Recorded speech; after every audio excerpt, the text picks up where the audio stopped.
Name of my company is Seaford Electric.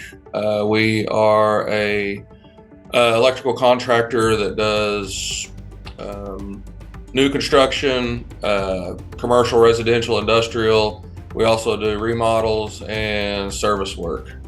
We've been in business for 16 years now.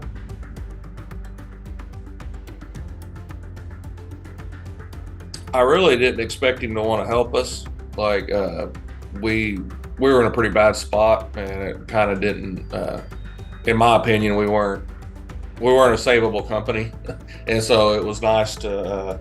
He was very positive, and wanted to look at everything, and so I think the expectations was he was going to laugh at us and say y'all need to just shut the doors, but he didn't do that.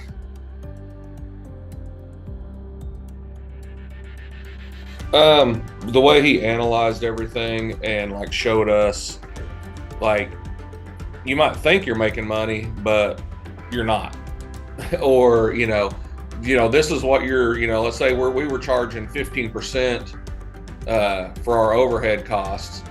And when he did all the numbers across all the numbers, we were actually needing to charge closer to 22.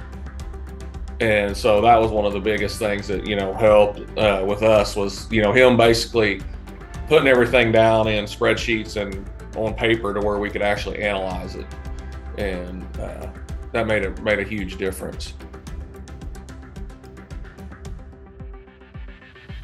Actually, most of the people, so he sent out like a questionnaire to all of our employees, and they filled them out, and I think they were very honest. And then he also met with a lot of our key guys, and I really think that they liked having somebody besides us to talk to, like a good buffer, because and Jim didn't write any names down or anything of who said what, but he did tell us some things that were said.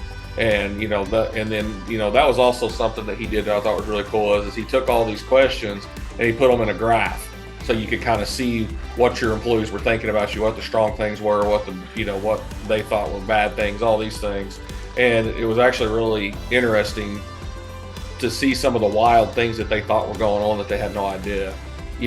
But I think employees want to do, most generally, they want to help the company. They want the company to hear their ideas, and that was I think them being able to talk to Jim was a very good way, a very good conduit for us to get some feedback.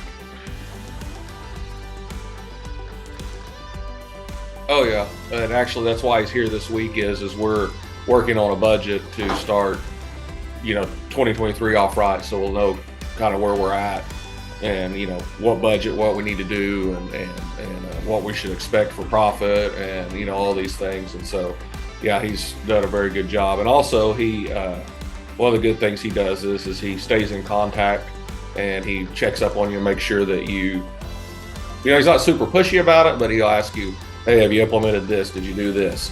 It's not like he just throws a whole bunch of information at you and turns around and takes his check and walks off. He's been coming here for, I think, since April, off and on, and so he stays very involved in the company. Yes, he helped us build a like a bonus system. We haven't quite implemented it yet, but yes, we have a very structured,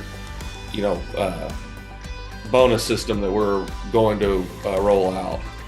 And he talked to us a lot about how it's good to incentivize employees, helps them work harder, makes them feel more part of the company, things like that. I think the best analogy that I ever heard, and actually my uncle, he told this to me, is that even professional baseball players, football players, golfers all have coaches. So why would you not want to bring in a business coach? So that was kind of what really put me over the edge on hiring him. So I have an uncle that's very successful, and I was talking to him about it, and he told me that he's hired a business consultant for his company. And you think, oh well, you're so successful, why would you need somebody? But it's always good to have somebody look at your look at your business with look at your business from an outside perspective, and they don't have any skin in the game, so they can tell you what you're doing wrong. They don't, and all that. So